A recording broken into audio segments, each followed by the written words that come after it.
I want to finish off what I talked about. I want to finish off what I talked about on last week, and hopefully this encourages somebody in their faith. Um, and so this is our faith fatigue. I'm gonna call this part two. We'll call it part two. Uh, and we talked about this last week. Dr. Hart Ramsey provided me with a good outline, and I want to share this part with you again today. Okay. And so what I will argue tonight that what's being challenged for everyone who's going through is your hope. The enemy desires for us to lose hope because heart sickness really is the absence of hope. And so you'll see several scriptures right here about hope that combine and talk about hope, like Hebrews 11:1. Now faith is the substance of things hoped for, evidence of things not seen. You'll see in Romans 4:18, when it talked about Abraham, it said, who against hope believed in hope.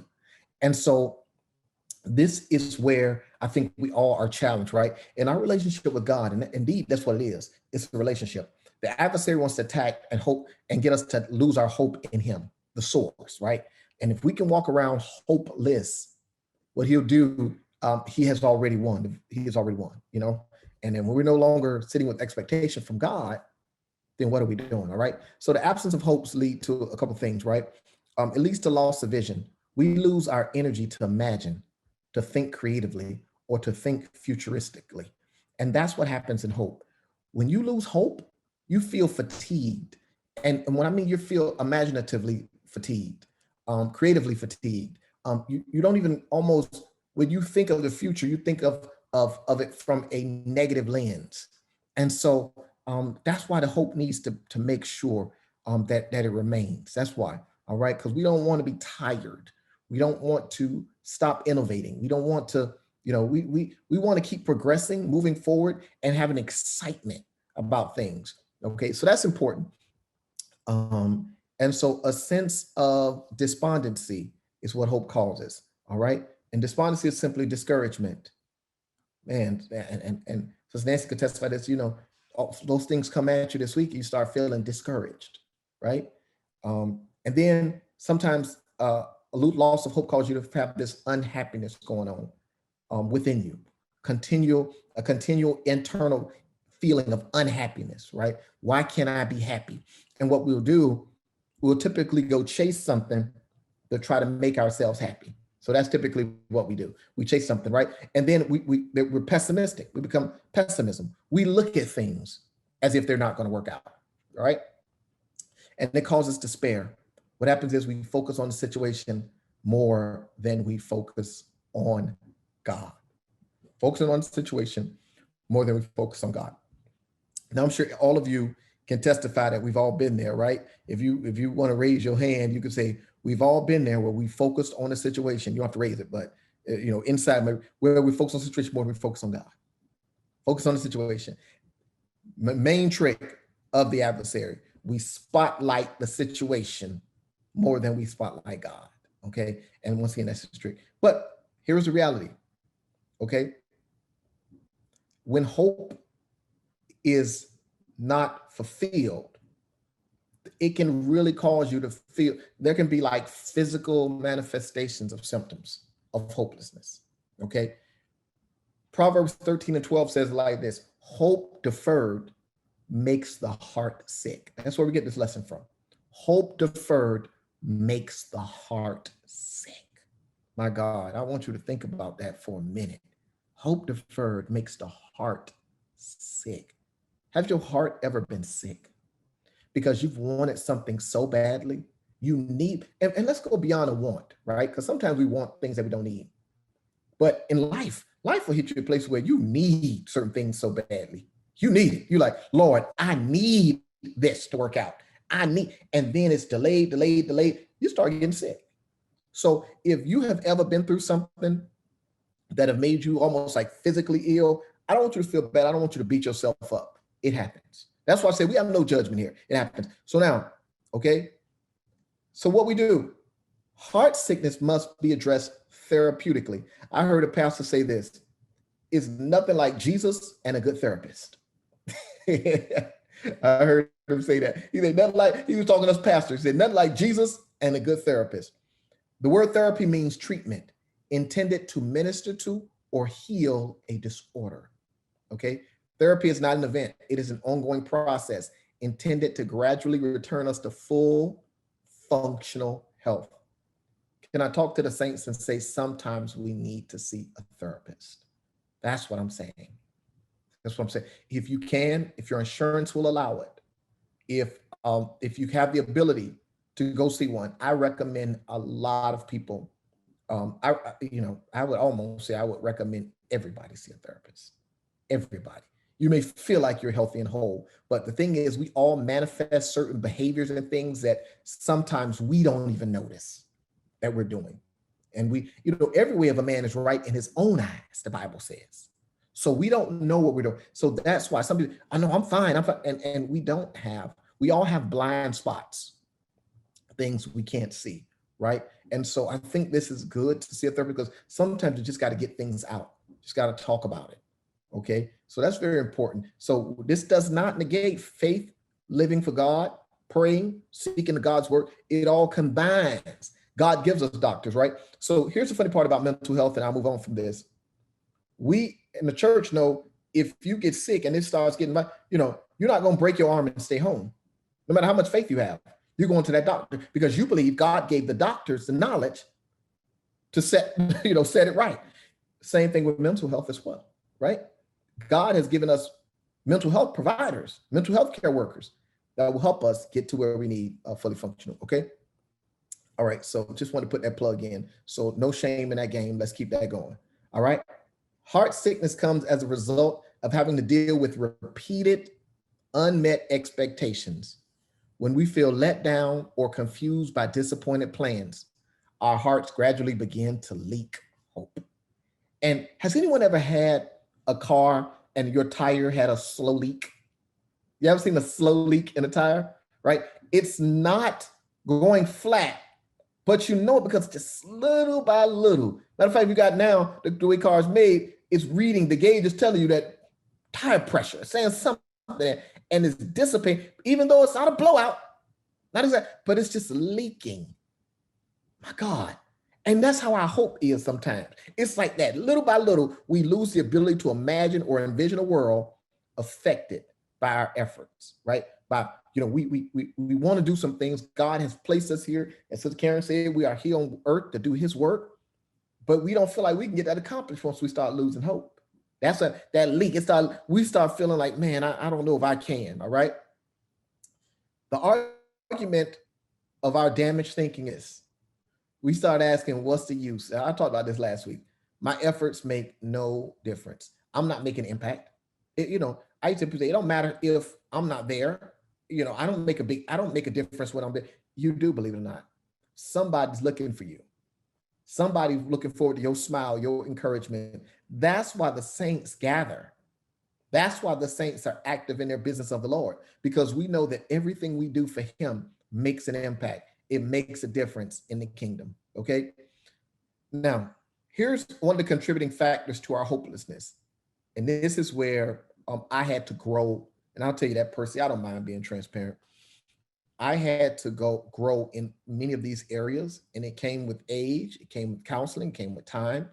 But it says our own failure to control our own emotional responses when feeling aggravated by others, often coupled with an unfulfilled desire to control other people's decisions.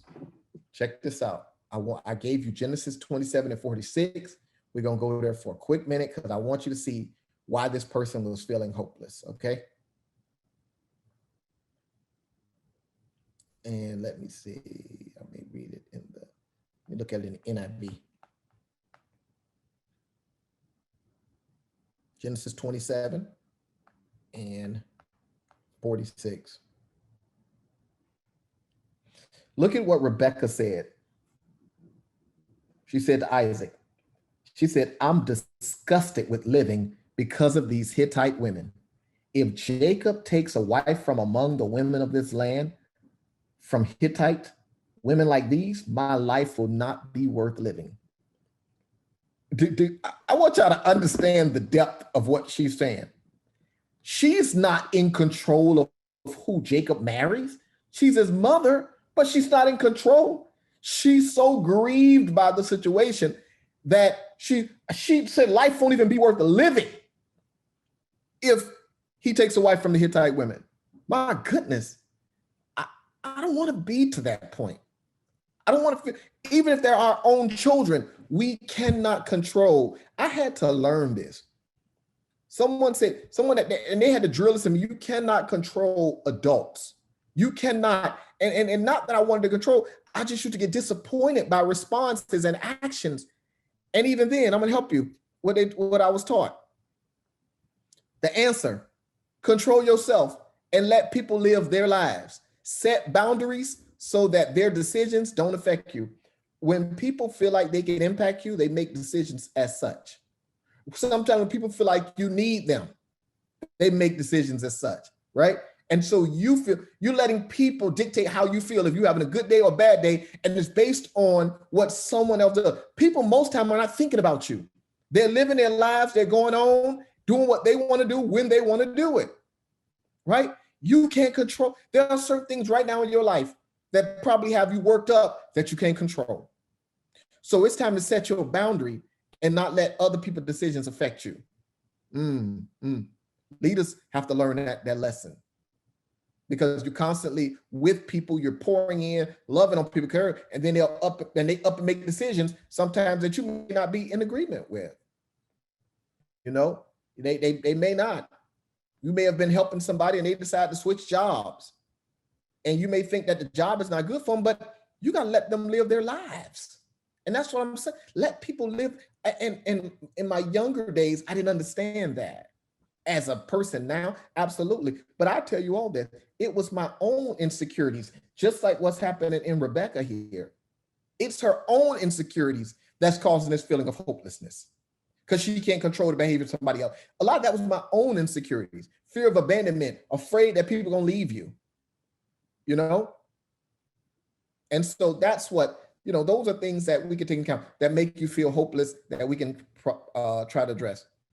Another thing, constant irritation and exasperation with the circumstances of our lives, okay? Like Job 7:16. Let's check that out. Hopefully I'm going good. Hopefully y'all okay with this tonight and we're going good.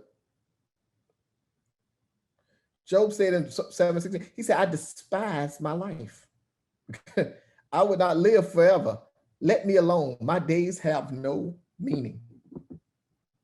That's the height of exasperation and irritation with how your life is going. And so right here in the answer we put, accept that your circumstances are temporary disruptions that will benefit you in the long run. All right. And I spaced it out a little bit. I don't know why I put the space there. That will benefit you in the long run. Things will work together. Romans 8:28 says, all things work together for the good. This is just a temporary disruption in your life. You need to tell yourself when you encounter situations, this is a temporary disruption. How many people tonight are dealing with temporary disruptions? Right? Temporary disruption. There are things that come in, they are temporary disruption, and they may be heavy, they may be hard, they may be battles that are rigorous, but they will not last always. We used to sing a song, the young adult choir, we was back in the day, and it said, I'm so glad trouble don't last always. No matter what you're going through, it cannot last always. So here's another thing that you should notice. We must realize that life is constantly changing. Change is inevitable, right? So things are going to change. Some of us are not prepared for change, and it causes dissonance. That also causes your hope to leak when situations change. Because when we should be trusting in God, sometimes we start trusting in people. We start trusting in certain conditions for us to succeed in, and we need to have the right environment. We trust in everything sometimes but God. So what God will do, God will allow, y'all hear me tonight, the seasons of change to come. My goodness. And where we are forced to adapt. My God, I've talked to you about adaptive leadership, adaptive and complexity leadership. And really what that is about is realizing the changing of the changes that happen around you, and how do we adapt? An example of that would be, okay, we're going through a global pandemic. None of us planned for it. None of us prepared for it. What we had to do, we had to adjust. We had to embrace the virtual sessions. We had to. We had to build online platforms. We had to go understand our digital capabilities. We had to use the pandemic to get better in various areas. Sometimes people change. Sometimes the dynamic in relationships change. These are all ordained by God, right? Change is inevitable. Don't let it cause you to lose hope, because what you're trusting in is not the situation. We're supposed to be trusting in the God of our salvation. I mean, am I talking to somebody? Does that make perfect sense? I wanted to look at it real quick. Ecclesiastes, um, 2 and 17, 2 and 17, and what the wisdom writer said. He said, so I'm reading from the New International Version, NIV. He said, so I hated life because the work that's done under the sun was grievous to me. All of it is meaningless, a chasing after the wind. Felt like it was all meaning because things constantly evolve, things constantly move, targets change. That's why I tell you, don't put your hope in things. And when we're chasing, all business and all that, we're really just chasing after the wind. None of that is long lasting. None of it will help in the life that is to come. Pursue God. Pursue him. Let him be your constant and daily pursuit. You never forget that you are here to represent him. You are here to do his work. Let that statement drive you every day.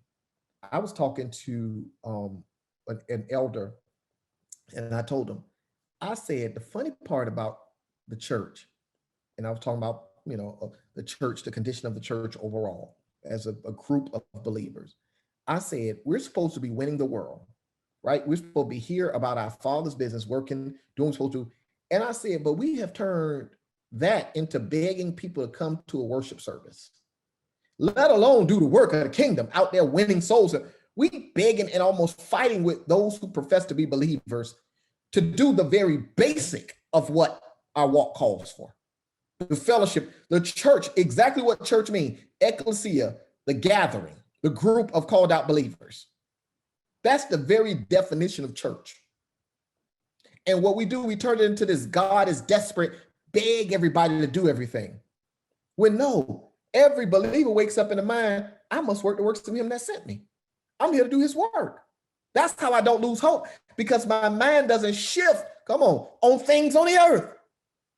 I'm seeking what's above, constantly pursuing heaven, kingdom principles, my God, all right? So now what we got to do, we got to embrace change, plan for it, use it to your advantage. How can I implement this? What can I do? How can I adapt? How can I be nimble? I was speaking to, people call me out. I speak to various pastors, leaders, and things, and we have different discussions. And one person I gave this feedback to, I said, forget about who gave you the advice or what they said, because they may have the wrong spirit. I said, did they give you something that's useful? And if they gave you something that's useful, implement it. Use it to your advantage. Use it to build, is what I was saying. Embrace, things are going to change, but use that. Use that. Things are changing. People are afraid of change. But what can we implement? How can we take advantage of the changing tide? And so I want us to think about that. Instead of fearing it, instead of becoming hopeless about the change that God sends in our life, we start trusting and leaning on him even more, all right? Now, it's important to remember this. In 2 Corinthians 1, 8-10, I gave you, God allows seasons of despair in our lives to help us grow roots that reach deep into him. He is attempting to anchor us in our connection to him.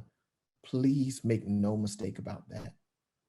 Your despair, what you're experiencing, what Nancy talked about tonight, what Sister Mary, what Sister Karen, what many of us talk about tonight, and what we're feeling is designed for us to reach to grow in him, to have deep roots in him, to anchor us to him. God is drawing us to him. The global pandemic, drawing us to him. Things falling apart around you, drawing you to him. Success is being realized around you. It's all working to draw you to him. It is in him we live, move, and have our being. I want to drive this message home to El Bethel because I want us to understand that. We go through despair, and what we do, we pull away. We retreat. But God is saying, no, use that to get closer to me. Lean on me more. Give it to me. All right? So, like I said, despair always results when we focus on the problem more than we focus on God. I heard a cliche. I think it's a cliche. Say it like this. Stop telling God about your problems and start telling your problems about your God.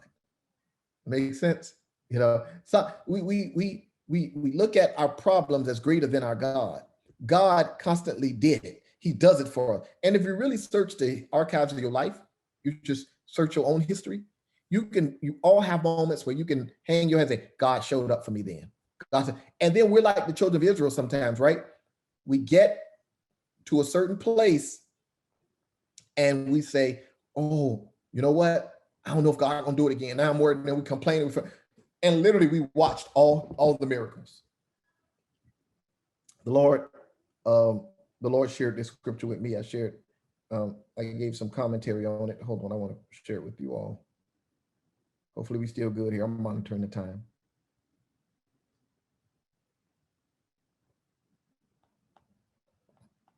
I love when a word is spoken and you know, and it comes like at a time where we often need it. Whew, my God. So I love it. I love the spoken word of God. Check it out. Exodus, the 14th chapter, 13th verse, very familiar passage of scripture to many. If it's not familiar to you, I'm going to read it so you can hear it. And Moses said to the people, do not be afraid. Stand still and see the salvation of the Lord, which he will accomplish for you today.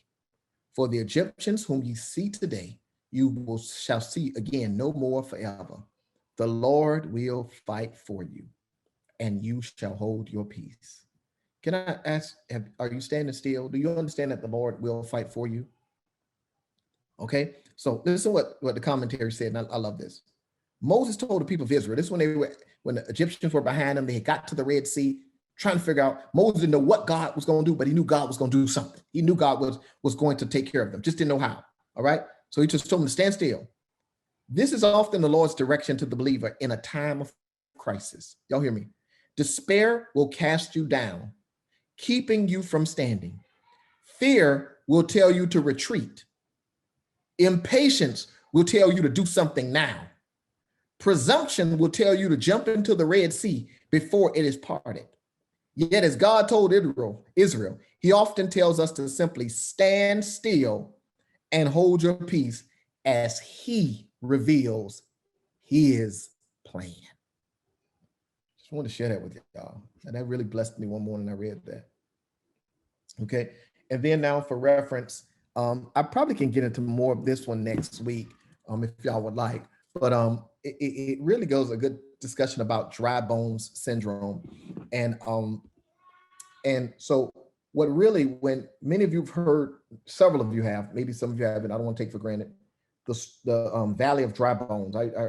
You know, preachers used to talk about that sermon. Oh, a good sermon on the valley of dry bones. You know, preachers would go around preaching that, prophesy to the bone, you know, prophesy to the wind, and the bones came together.